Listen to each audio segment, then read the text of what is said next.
Information తెలుసుకుందాం. మా ప్రతినిధి శివ ఫోన్ కాల్లో ఉన్నారు. శివ, అసలు చెప్పండి, ఈ ఫ్లెక్సీలు ఎవరు చింపారు ఏంటి? ఎందుకంటే ఇప్పటికే అటు మెగా ఫ్యాన్స్ కావచ్చు, అల్లు ఫ్యాన్స్ మధ్య కోల్డ్ వార్ నడుస్తుంది ఎప్పటికప్పుడు.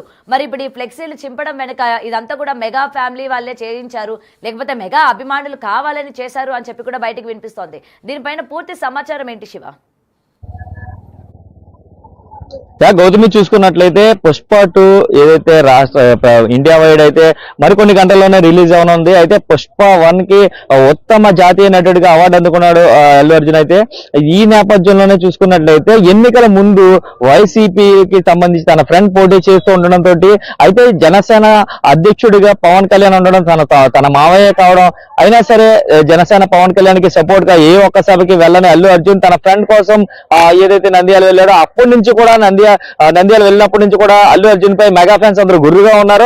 అలా దూరం కొంచెం పెరుగుకుంటూనే వచ్చింది. అయితే పుష్ప 2 ఈవెంట్ కి సంబంధించి కూడా ఎక్కడా కూడా మెగాస్టార్ ప్రస్తావన కానీ, అదేవిధంగా పవర్ స్టార్ ప్రస్తావన కానీ తీసుకురాకుండానే కేవలం సొంతంగా నేను ఇంత స్థాయికి వచ్చానంటే కేవలం సుకుమార్ అంటూ కూడా అల్లు అర్జున్ చెప్పిన పదాలు కూడా మెగా ఫ్యాన్స్ ని భారీగా హర్ట్ చేసేయని చెప్పుకోవాలి. ఈ నేపథ్యంలోనే పవన్ కళ్యాణ్ ప్రాతినిధ్యం వహిస్తున్న పిఠాపురం నియోజకవర్గంలో అల్లు అర్జున్ పుష్ప 2 కి సంబంధించిన పోస్టర్లు పూర్తిగా అల్లు అర్జున్ ఫేస్ ని మాత్రమే, అంటే పోస్టర్ లో రష్మిక ఉన్న రష్మికని టచ్ చేయకుండా అల్లు అర్జున్ ఫేస్ ని మాత్రమే కేవలం తొలగించడం వెనక మెగా అభిమానులు ఉన్నారంటూ కూడా ఎవరైతే బన్నీ అభిమానులందరూ కూడా గుసగుసలాడుకుంటున్నారు. అసలు ఈ పని ఎవరు చేశారు? కొంతమంది టీమ్ గా చేశారా, లేదంటే అన్ని చోట్ల కూడా ఒక ఫ్రీక్వెంట్ గా ప్లాన్ చేసుకుని చేశారు అనే దాని మీద బన్నీ ఫ్యాన్స్ అందరూ కూడా, అల్లు అర్జున్ ఫ్యాన్స్ అందరూ కూడా ఇంటర్నల్ గా దీని మీద సెట్ చేస్తున్నారు.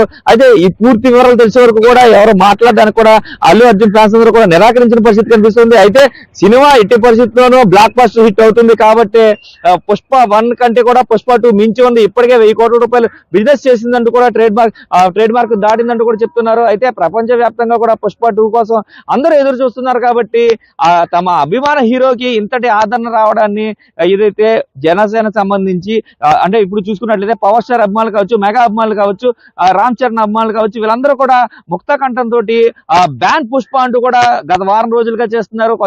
కొన్ని ఆడియో క్లిప్స్ కూడా విన్నాం మనం. ఏదైతే ఓటీటీలో పెడతాం, లేదంటే ఇన్స్టాగ్రామ్ లో లైవ్ ఇస్తాం, ఇలాంటివన్నీ కూడా ప్లాన్ చేసింది చూసాం. అదే విధంగా చూసుకున్నట్లయితే బ్యాన్ పుష్ప అంటూ కూడా వాట్సాప్ మెసేజెస్ చూసాం. అసలు మెగాస్టార్ కి పవర్ స్టార్ పవన్ కళ్యాణ్ కి వాల్యూ ఇవ్వని వారికి మనం ఎందుకు సినిమాను చూడాలంటూ అతని సినిమాలు చూడొద్దు, బ్యాన్ చేయండి పుష్ప 2 సినిమాని అంటూ కూడా కొంతమంది మెగా ఫ్యాన్స్ చెప్తున్న పరిస్థితి కనిపిస్తుంది. అలాగే చూసుకున్నట్టే కొంతమంది జనసేన నేతలు కూడా ఖచ్చితంగా పుష్ప 2ని ఆడనివ్వం, అడ్డుకుంటాం అంటూ కూడా చెప్పిన పరిస్థితి కనిపిస్తున్నాయి. ఏదేమైనప్పటికీ కూడా పుష్ప 2 ఈ రోజు సాయంత్రానికి రిలీజ్ కి సిద్ధమైంది. దానికి తగ్గట్లుగానే బెనిఫిట్స్ రేట్లు అమాంతం పెంచినా కూడా ఫ్యాన్స్ ఇప్పటికీ స్టిల్ అడ్వాన్స్ బుకింగ్లు అయిపోయి 800-900 రూపాయలు టికెట్ పెట్టినా కూడా మొదటి వారం రోజులు ఇప్పటికే బుక్ అయిపోయిన పరిస్థితులు కనిపిస్తున్నాయి. సో దీంతో ఆగ్రహించిన మెగా ఫ్యాన్సే ఇంతటి అఘాయిత్యానికి ఒడిగట్టారనేది చెప్పుకోవాలి. ఏదైతే చూసుకున్నట్టయితే బ్యానర్ ఖచ్చితంగా పూర్తిగా చింపేసి దాంట్లో ఉన్న అల్లు అర్జున్ ఫేస్ ని మాత్రమే చించేయడం అనేది మాత్రం అమానుష ఘటనగా చేసుకోవచ్చు. దీనిపై రాష్ట్రం అంతా కూడా సర్వత్రా చర్చ జరుగుతుంది. చూసుకున్నట్లయితే సోషల్ మీడియా వేదికగా ఇదంతా కూడా వైరల్ అవుతున్న పరిస్థితి కనిపిస్తుంది. ఈ వైరల్ అవుతున్న నేపథ్యంలోనే మా కోసం నువ్వు నిలబడ్డావు, మీకోసం మేము నిలబడతాం అంటూ కూడా వైఎస్ఆర్సీపీ ఏదైతే సోషల్ మీడియా అంతా కూడా అల్లు అర్జున్ కి మద్దతుగా పోస్టులు పెట్టడం, అదేవిధంగా అల్లు అర్జున్ కి సంబంధించి థియేటర్ దగ్గర జగన్ అల్లు అర్జున్ ఉన్న ఫ్లెక్సీలు పట్టుకుని కూడా హడావుడి చేయడం వెనక అయితే మెగా ఫ్యాన్స్ ఇంకా రచ్చిపోతున్నారనే చెప్పుకోవాలి. గౌతమి,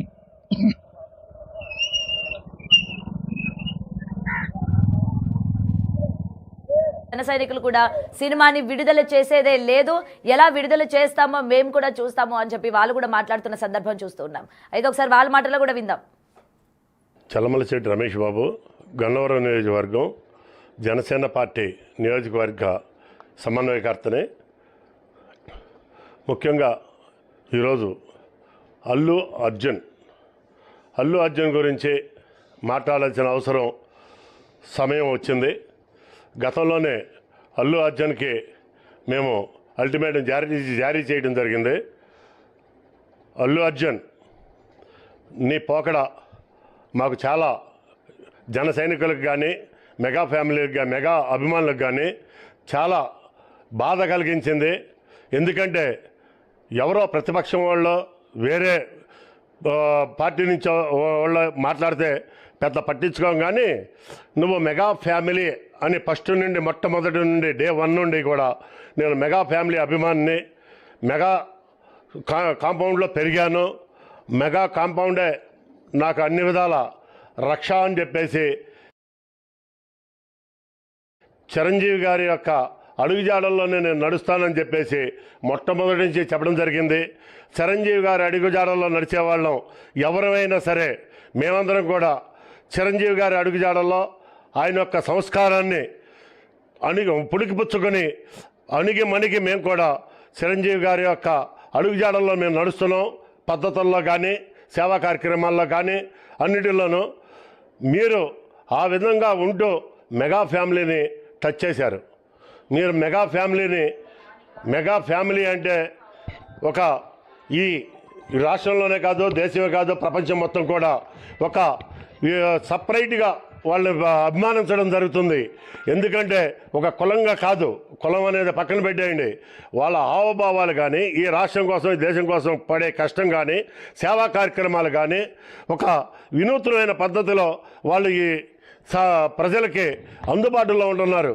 వాళ్ళు ఒక యాక్టర్గానే కాదు, అన్ని విధాల అటువంటి మెగా ఫ్యామిలీని నువ్వు వ్యతిరేకంగా మన ఎలక్షన్లో ప్రయత్నం చేయడం కానీ ఎలక్షన్లో, ఎందుకంటే ప్రాణాలకి అడ్డం పెట్టి ప్రాణం సైతం ఉంటుందో పోతుందో కూడా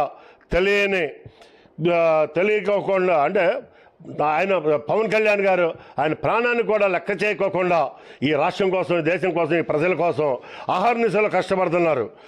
మేమందరం కూడా ఇటువంటి నాయకుడు ఈ దేశానికి కావాలి, ఈ దేశాన్ని రక్షించబడాలి, ఈ రాష్ట్ర ప్రజల్ని రక్షించబడాలని చెప్పి అహర్నిశలు ఎదురు చూస్తున్నాం.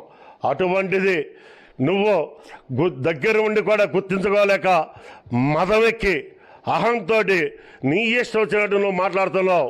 మిస్టర్ అల్లు అర్జున్ నీకు ఇదే చెప్తున్నావు, నీ సినిమా ఎదుర్కొంటాం. ఈ రాష్ట్రం మొత్తం కూడా రేపు 5వ తారీఖున నీది రిలీజ్ అవబోతుంది. నీ సినిమాని ఖచ్చితంగా జన సైనికులమే కాదు, మెగా అభిమానులే కాదు, అందరూ కూడా నీ సినిమాని అడ్డుకుని కనీసం 1 నుండి 3 రోజులు నీ సినిమా ఆడుకోకుండా అడ్డుకుంటామని చెప్పేసి మేము హెచ్చరిక చేస్తున్నాం. అల్లు అర్జున్, నీ మదం తగ్గించుకో, ఇప్పటికైనా సరే క్షమాపణ చెప్పుకో. ఈ రోజు నుండి రేపు సినిమా రిలీజ్కి ముందు నువ్వు పవన్ కళ్యాణ్ గారి దగ్గర క్షమాపణ చిరంజీవి గారి కాళ్ళు కడిగి ఆ నీళ్లని నువ్వు నెత్తిన పోసుకుంటే, నాగబాబు గారికి కూడా నువ్వు వెళ్ళి క్షమాపణ చెప్పుకుంటే మేము అప్పటికి ఆలోచన చేస్తాం. లేకపోతే అది కన్నా జరగకపోతే, చిరంజీవి గారి కాళ్ళు కడిగి నెత్తిన నీళ్లు పోసుకోకపోతే, పవన్ కళ్యాణ్ గారికి నాగబాబు గారికి క్షమాపణలు చెప్పుకోకపోతే ఖచ్చితంగా సినిమా రిలీజ్ టైంకి మేము అడ్డుకుంటాం. రిలీజ్ మాత్రం చేయడానికి మాత్రం ప్రయత్నించబాకండి. ఆంధ్ర రాష్ట్రంలో మేము ఇది ఖచ్చితంగా హెచ్చరిక చేస్తున్నాం. రైట్, ఇప్పటికే మనం చూస్తూ ఉన్నాం రోజుకి కూడా అటు మెగా అభిమానులు ఇటు అల్లు అభిమానుల మధ్య ఆ వార్ అనేది రోజుకి కూడా ముదిరిపోతుంది. సో ఇందులోని ఇది కూడా ఒక భాగం అయిపోయింది. ఎందుకంటే పోస్టర్స్ ఇప్పటికే అల్లు అభిమానులు కావచ్చు, ప్రతి ఒక్కరు కూడా రగిలిపోతున్న టైంలోని వాళ్ళకి సంబంధించిన పోస్టర్స్ ఈ విధంగా చించడం అన్నది నిజంగా ఇది కరెక్ట్ కాదు అని అయితే చెప్తూ ఉన్నారు. అయితే ఇది చించింది డెఫినెట్ గా మెగా అభిమానులే, అంటే మెగాస్టార్ ఫ్యాన్స్ కి సంబంధించిన వాళ్ళే ఈ యొక్క పోస్టర్స్ ని చించారు అని చెప్పి కూడా అల్లు అభిమానులు తీవ్రమైన ఆగ్రహం వ్యక్తం చేస్తున్నారు. అయితే ఈ రోజు నైట్ నుంచి ప్రీమియర్స్ పడబోతున్నాయి. మరి ఇప్పటికే మూవీ పైన చాలా వరకు ఎక్స్పెక్టేషన్స్ పెంచుకున్నారు. మరి ఆ మూవీ ఎలా ఉండబోతుంది ఏంటి అనేది ఒక పక్క అయితే, ఈ ఫుల్ కాంట్రవర్సీతో నడుస్తున్న ఈ ఇష్యూస్ అన్నవి మరోవైపు అని కూడా ఇక్కడ మనకి క్లియర్గా కనిపిస్తున్నాయి. అయితే ఎలా అయినా సరే అటు జన సైనికులు కూడా తీవ్రమైన ఆగ్రహం వ్యక్తం చేస్తున్నారు. అల్లు అర్జున్ వ్యవహరించే తీరు ఏమాత్రం కూడా సరిగ్గా లేదని, అలాగే వాళ్ళ యొక్క పవన్ కళ్యాణ్ అలాగే చిరంజీవి కాళ్ళు కడిగి నెత్తిన జల్లుకుంటే తప్ప దీనికి పరిష్కారం లేదు అన్నట్టు కూడా జన సైనికుల నుంచి కూడా వస్తున్న మాటలు కూడా మనం చూస్తూ ఉన్నాము. మరి దీనికి సంబంధించి ఈ వివాదం కూడా రోజుకి ముదురుతున్నట్టు మనకి కనిపిస్తోంది. మరి ఇప్పటికైనా సరే ఇది సద్దుమణుగుతోందా, లేకపోతే ఇంకా తీవ్ర స్థాయిలోని చెలరేగే ఛాన్సెస్ ఉన్నాయా అన్న విషయం పైన కూడా చూడాల్సి ఉంది.